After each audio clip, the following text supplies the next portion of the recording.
I really wanted to finally have power and for people to stop feeling like they could mess with me and trample all over me. And so I started getting these thoughts in my head telling me that I should hold like ritual, inviting demons in to have control over me. I very nervously held the ritual, and then I looked to the left, and there are three beings that are leaning out. They're all smiling, looking at me, like laughing at me, like, "You're so stupid. We've got you now." And then welcome to God's Voice Daily. I'm your host, Vladimir Proknevsky, and this is the channel where I share daily phone calls with people from around the world who've had real supernatural encounters with Jesus, angels, demons, and everything in between. Some of these calls go on to become full episodes on our main show called God's Voice Today, but here you will hear them raw and unfiltered, just the way they happened. So without any further ado, let's dive into today's featured call. Enjoy.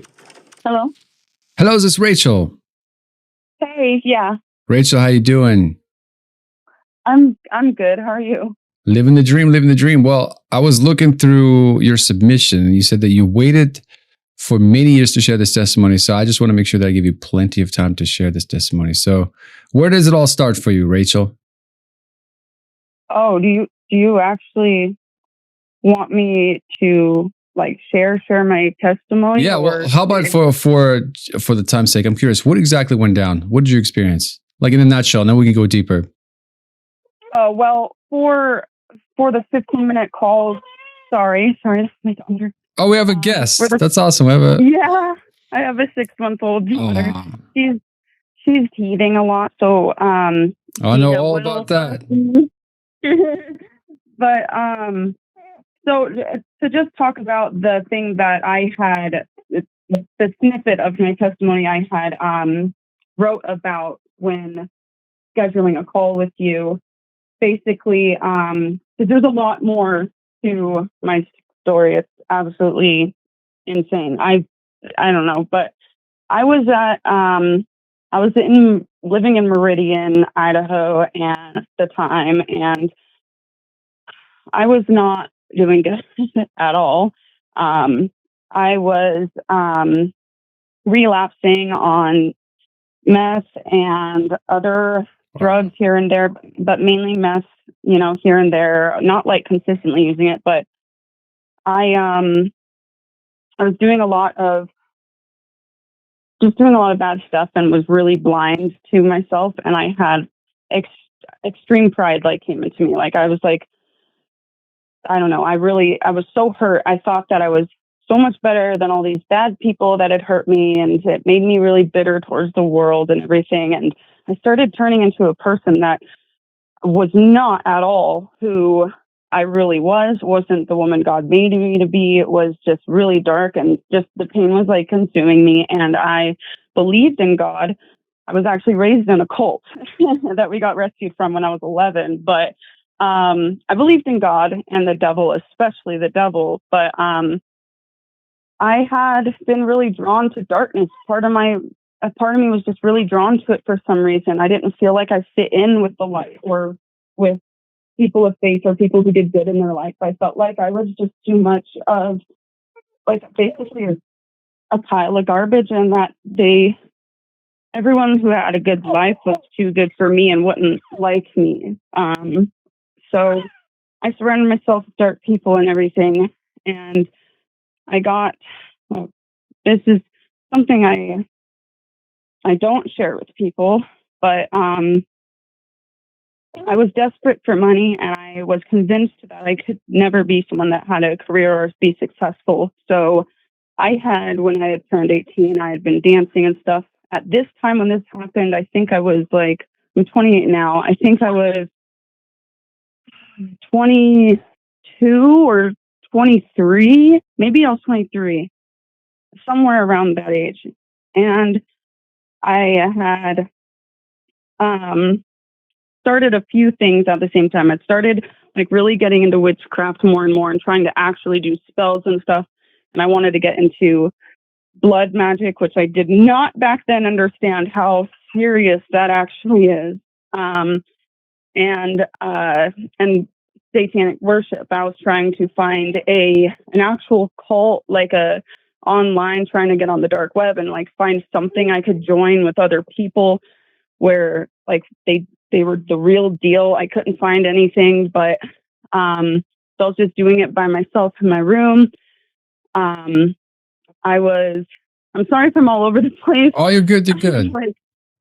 There's like so much that was going on at this time, and I had my alarm set to remind me to do this today, and it's been a crazy day. I'm so sorry. Oh no, you have your hands full. You have a baby on your hands. Yeah, I totally understand. I'm just honored that you and excited that you were able to make this phone call with everything you have going on. So I appreciate it. Oh yeah, me too. I was just praying to God. I'm like, please God, like let him be able to call me back, because yeah, I definitely see the enemy not wanting this to happen or me to talk about this. So, but okay, so basically, I've been starting to dabble into that, right? And I was like moving more and more into it every day. I was like becoming very obsessive over it, and like just spending so much time on the internet trying to figure out, like, you know, watching videos of other witches, trying to figure out how to do this, that, how to get money, how to get like popularity, how to get beauty, how to like break my enemies down. I started moving into that stuff on how to like hurt people that were hurting me, even my own roommate. And at the same time, what I was doing for money was traveling, stripping, doing private parties, and getting sugar daddies online, where I moved into like, not like a standing on the corner prostitution, but I felt like I had no choice, I guess. Like I had a choice, but I felt I did not believe in myself. I really didn't think that there was going to be a way to actually get by and without being completely miserable, like busting my butt, working a 9 to 5 that I hated around people that I didn't like and stuff. It was just very negative. I had a very pessimistic mindset, you know, and I really wanted to finally have like power and for people to stop like feeling like they could mess with me and trample all over me and everything. And so I started getting this weird feeling, and it scared me at first. I wasn't like totally like, oh yeah, let's do this and it's fine. Like I was scared, getting these thoughts in my head telling me that I should hold to do this like ritual, inviting demons in to have control over me, over my body, and speak through me. And I did not know back then as much as I know now, at all. So I was really arrogant about what was going on and what that voice actually was. That wasn't me suggesting that, you know? So it kept happening.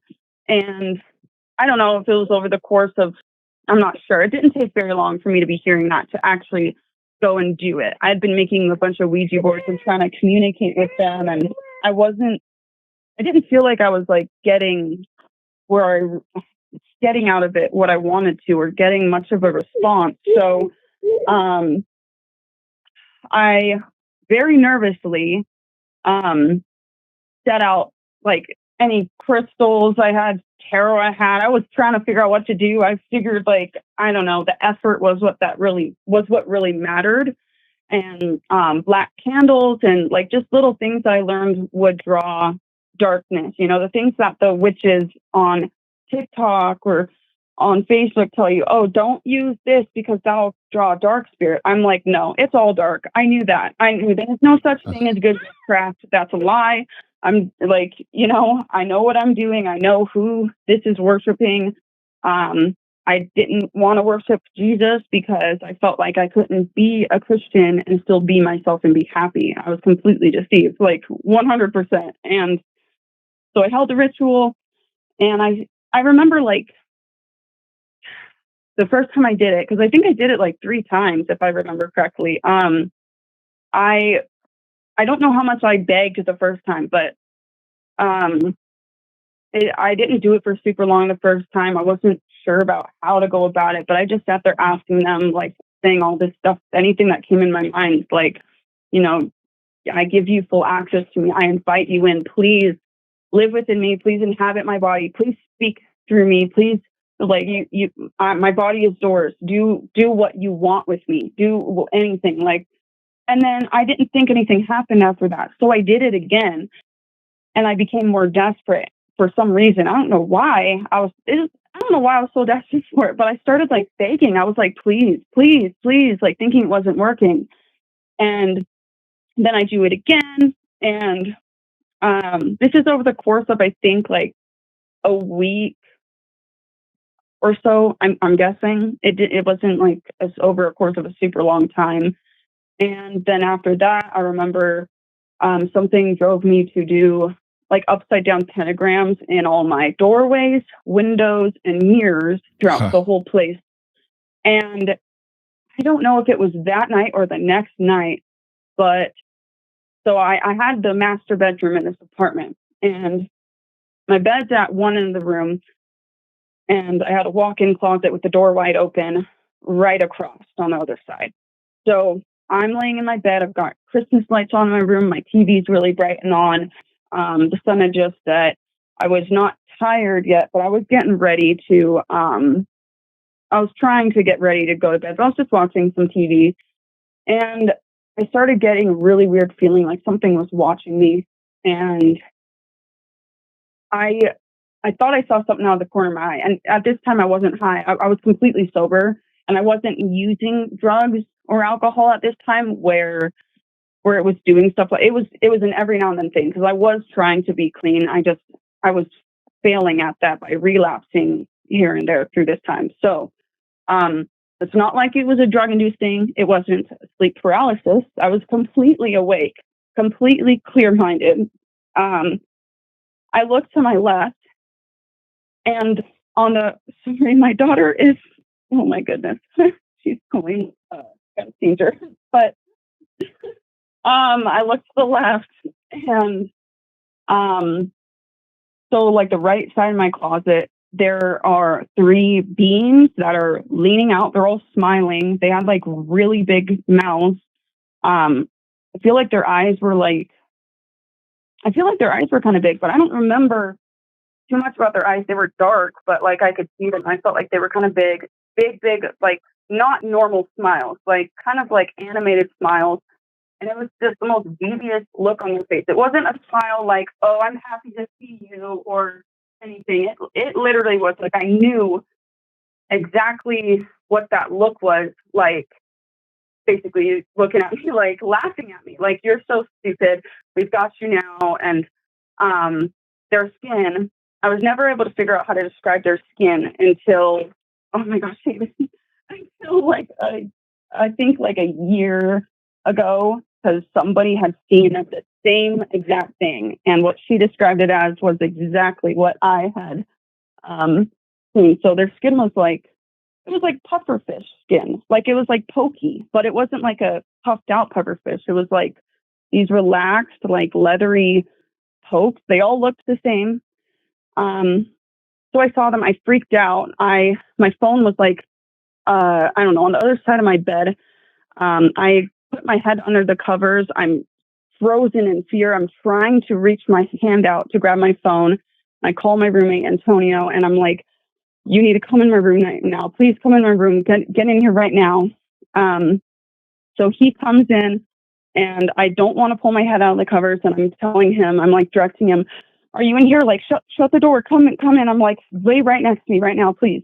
And I made him lay there and stay there the whole night, because I was so scared, and I was like, I need a minute, and then I'm going to tell you what just happened. And so, and this friend, he has some sort of mental disability, so he couldn't really he understood and he believed me, but he just wasn't really sure how to handle it. But he knew that I didn't want to be alone. I was terrified. So shortly after that,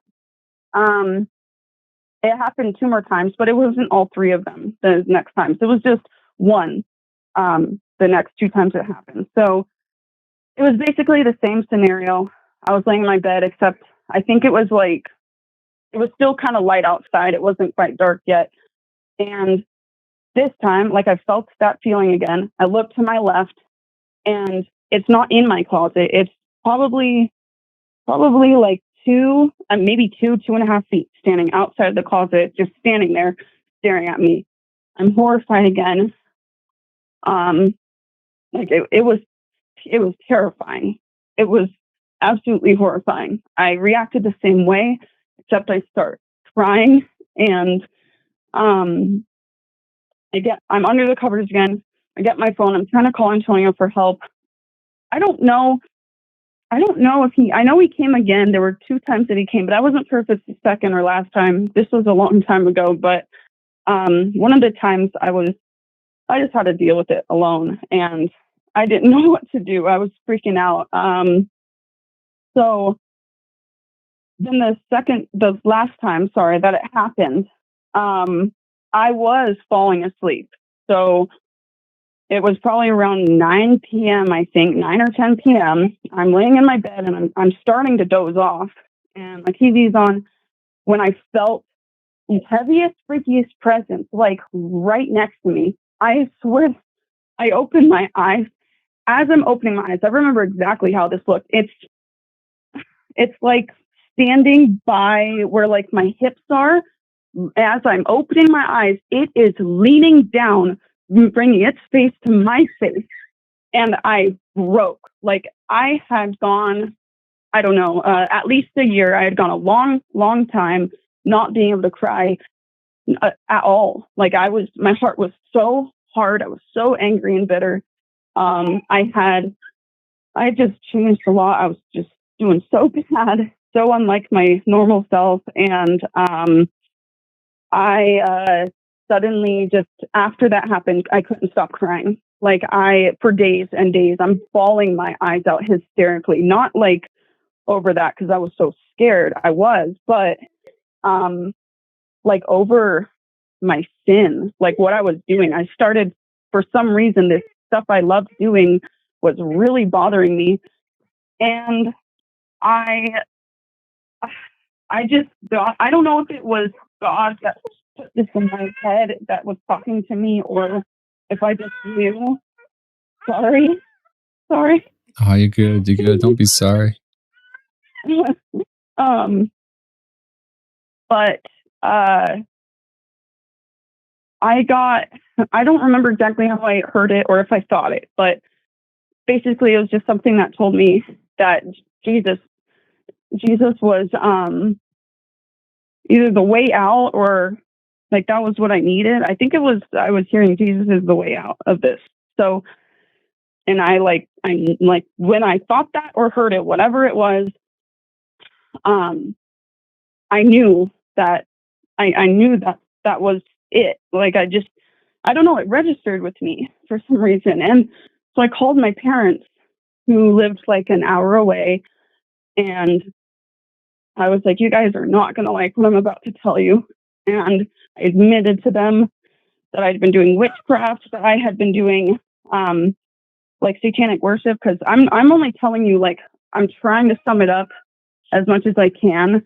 There was insane stuff I was doing, dude. Like I thought that I was having the most appropriate way to say this, like romantic relations or whatever with demons and the devil. I couldn't see them. I could feel them touching me during the day. I was like not asleep at night. During the day in my room, I thought I was actually doing that with them, and that happened quite a few times. Like there was a lot that was going on. But I reached out to my mom and dad. They were really glad that I told them, because they are very strong believers in Christ. And my dad's a pastor now.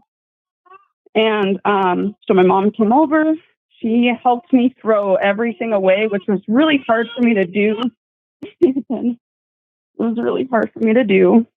And she anointed the place. Oh my goodness, I'm so sorry. She anointed the place. Sweetie, here. And prayed with me and everything. And then shortly after that, a few days later, I drove down there, and I was just telling them I really needed to talk to them, because I'm so sorry. I don't know if that's super loud. No, you're good. You're good. Is it your daughter, right? Is it? Yeah, she wants to be part of the show. She just wants to be a part of the show. We should just give her another mic and join in. The more the merrier. Thank you. I was worried about how the phone call would go because I don't have help with her, so No, you don't have to be sorry. It's all good. We'll make it work. If you have to, Rachel, if you have to take a second to calm her down, you can come back. We'll edit things out. Oh, okay. She's just chewing on her stomach and giggling or making noises. So. Oh, okay, guys. Here, let me sit her down and see if she'll just play with some toys. I don't know if she will, but yeah, honey. Baby. Okay. Thank you, Vlad. Oh, it's all good. I'm a father of 2 kids. I got a 12 and a 9-year-old. I know exactly what that stage is like, so I can relate. Yeah, I knew you had some kids. Yeah. It's a lot of fun. It's awesome. A lot of fun. Okay, sorry. So I drove down. I sat on the bed of my dad's pickup truck as they sat in front of me outside, and I'm trying to talk to them and tell them there's something that I feel God is telling me that I need to tell them, that I know it's God. And I don't know, they're looking at me like, what's going on here? Because they haven't seen me like this, at all. I mean, I can't even talk because I cannot stop crying. And I'm just I'm so sorry for crying. I'm so sorry. I can't stop. I don't know what's wrong. What I didn't know was I had a broken and contrite heart. It was the most beautiful thing. And I was just seeing my sin and, I was seeing all my sin and caring about it for the first time in a long time. Oh my goodness. And yeah, so here. Your daughter's probably like, oh, this guy's holding my mom on the phone for way too long. I want to hang out with my mom. You wrap it up. You finish it. Yeah, she's a Velcro baby, and she does not she doesn't I can never here, baby. I'm going to see if I can change the diaper while I'm talking. It'll make it, yeah, well, you're multitasking, Rachel. Wow, Rachel. I feel so bad that I'm pulling you away from your child. Do you want me to call back and we can finish this, or do you want to try it? Sounds like you got to such an important, interesting part. So your parents, you guys in the car, you're going down, you're crying, your heart is just, I mean, you recognize, you're recognizing the stage you're in, right? This is your come to Jesus moment. This is your moment right now to be set free. And so how does it all end? Curious. I'm sure everybody at this point are wondering, okay, Rachel, close the loop. How did you get set free? Well, I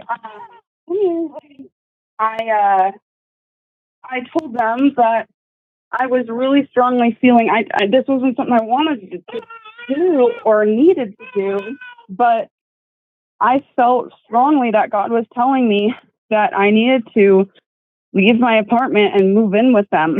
They live in the middle of nowhere, but they were the only people I had in my life who had any real direction or relationship with God. At least my dad really, really does.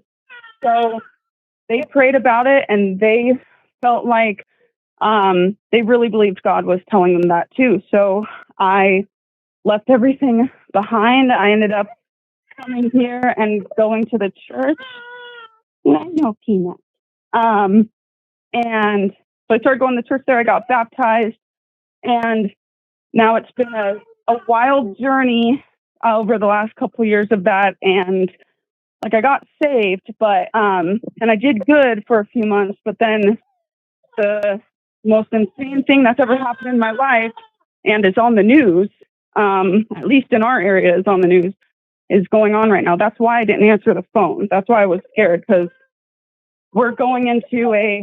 Haven and I are going into a protective shelter. It's a Christian place, and we're going in very soon. I don't know the exact date, but there's just some things we got to figure out with it, but it's soon. And because to help protect us from this guy, so we don't this is going to sound crazy, but lose our lives potentially.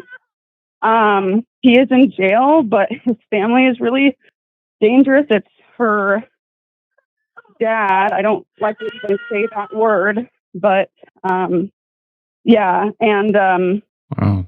so it's been a bunch of craziness, but all of this happening and me having Haven, God healed me to have her too. This like really pushed me because I kind of strayed away from God again when I got with this guy, and I've been seeking him like I never have before, like ever, and it's incredible. Like, I mean, I'm disciplining myself to wake up at 4 or 5 in the morning so I can spend alone time with him uninterrupted, reading the Bible, like while Haven's asleep and everyone else is asleep. And like I'm trying to prepare myself, like the bridegrooms or the bridesmaids or the virgins. What do you call them with the oil in their lampstand? So I just want to make sure I'm still thinking about the statement you made about, so your life is potentially is in danger because of the father of your child, right? He's in jail, but Yeah, he's on the news for something that he's there. Well, it's a long story. It's not. I'm not the only victim. I didn't know. God, like I have to testify. There's a bunch of other girls and minors. Well, I don't want to put you in danger by talking about it, but I definitely, before we disconnect, I want to pray for you. But so I just to close the loop, and I'll let you go. Man, I feel so bad. I'm holding you over here with the child, but sounds like you're on the. Please don't feel bad. She's literally always like this. She's in my arms right now. She's totally okay, and well, she wants her binky or something, but she's okay. I promise. She's just a Velcro baby. So she doesn't. Yeah, baby. I'm sorry, Vlad. Rachel, don't be sorry. This is I should be the one sorry. I'm the one that's disturbing peace with my phone call here. No, I really, it was really important to me that I do this. That's what I shared with you. I shared that part because that was the part in my life where I had actually seen demons, but it's not my only experience with them or only time seeing them. It was just the first time and the most visible and clear that I had seen them before. But like it's been crazy, especially the last year and a half. Like I experienced things I've never experienced before at that volume, and I am allowed to talk about it. That's fine, but he is in jail. He's not allowed to bail out because they're trying to make sure they protect us and everything. And we got a protection order. There's a bunch of other girls with protection orders too. So we'll be okay. God's keeping us safe. Just been crazy, and I don't know. It's driven me to really want to. I've always wanted to help people, but I really want to help people with my testimony if I can. But I don't. I don't know. I just I felt that I needed to do this, and it's the first time. Since I was a kid, when I told you that what you mentioned earlier, that I've waited a long time. When I was a kid, I thought I would write a book or share my childhood with people, but I didn't want to do it until there was a happy ending. And so I've waited my whole life, right? And then I didn't want to do it the last couple of years. Didn't want to do it till God told me, okay, it's time. Because there's still a lot of stuff that happened. It's been like a crazy roller coaster the whole 28 years. And now it's my relationship with God is the best I think that it's ever been by far. And I'm excited to see what he's going to do in my daughter and I's life with the rest of the time we have here until he comes back. So that's awesome. Yeah. What about all those spirits? They haven't been back, right? Ever since you've come to Jesus. No, my daughter has been getting these random. I did see my brother and I were outside just oh my gosh, maybe it was 4th of July. It was on the 4th of July. I thought it was a giant black dog, but I just saw a big black blur. But my brother was out there. He heard no footsteps in the gravel. I didn't hear anything. I just saw this big black thing by my daughter that ran fast. I assumed it was a dog, but it wasn't. And she had 4 large scratches on her leg that were risen. I could feel them. That went away within a couple of minutes. She keeps getting there's been stomping above her head that only stops if we say go in Jesus' name. There's been harassment that's been starting to go on again since I started seeking God so intensely. Well, Rachel, are you connected to a local church where you live? Yes, it's very, very small, but the women are they're doing pretty good at trying to stay in contact with me and spend time with me. You know, I spent all day with the church yesterday, and it's good. I've been keeping myself busy with them instead of isolating anymore. So, well, and Rachel, we have amazing people. The community that I started little less than a year ago has well over 5,000 members, daily prayer calls, Bible study groups. We have people that deal with these kinds of things that can help you out. So if you go to family.godsvoiceday.com, totally free, join it. If you, because you're a mom, you stay at home a lot. Sometimes it's hard to get out. So definitely join in. So many amazing, lovely people in that group that will help you out and will help you. I actually would love that. Yeah, join it. I forgot about that. I saw you talking about that recently on your videos, and I was like, oh my goodness, that's what I want. I totally forgot about that. Thank you. And it's just comfort of your own home. You don't have to go anywhere. I highly encourage everyone to join the local church and to find people nearby. Yeah. But this is a good kind of in between when you can't get out of the house and you still want to gather with people. This is a good place to do it. Huge for me. That would be absolutely huge. Especially with what we're currently going through. I could use all the prayer I can get. Seriously. Yeah, don't battle. And for everybody watching right now, you guys pause this video, pray for Rachel. In fact, I'm going to pray as well. Join in with me. So in closing, Rachel, do you mind if I pray for you real quick? Oh, absolutely. Father, thank you so much for Rachel. Thank you for this testimony. There was resistance sharing this testimony, but it finally happened. Lord, I just lift her up right now. I pray for her protection. I ask for an army of angels to guard her, protect her in and inside of the house, the cars, everywhere she goes, everything she does. Angels be with her, protect her. And Father, no weapon against her shall prosper. In Jesus' name I pray. Amen. Amen. Thank you, Vlad. Rachel, thank you so much for persevering through this. I know it wasn't easy, just that subject in itself, but then your daughter and everything else, but appreciate it. Wow, you probably have a lot going on, but you paused everything just to hang out with me. And I just want to say thank you. Yeah, absolutely. I appreciate you calling and hearing me out. I see we went over the 15 minutes. I'm sorry about that. Oh, don't be sorry. I work around. It's 15 minutes because I want people to be ready to share in 15 minutes. But as time allows, sometimes I have more, sometimes I have less. So I try to accommodate. But Rachel did a great job. With all things considered, you did a great job. And this testimony is going to be a blessing to a lot of people. Absolutely. I hope so. I hope I wasn't too all over the place. No, it was great. It was exactly what it needed to be. It was exactly. Thank you, Rachel. Stay in touch. God bless. We'll see you in the community at family.godsvoiceday.com. See you there. Okay. Take care. Hey, if this story moved you, there is definitely more. Every day, someone new shares their supernatural encounter with Jesus. So hit subscribe right now and don't miss what's coming up next. And if you're ready for another powerful supernatural testimony, tap the next video on your screen right now, and I'll see you there.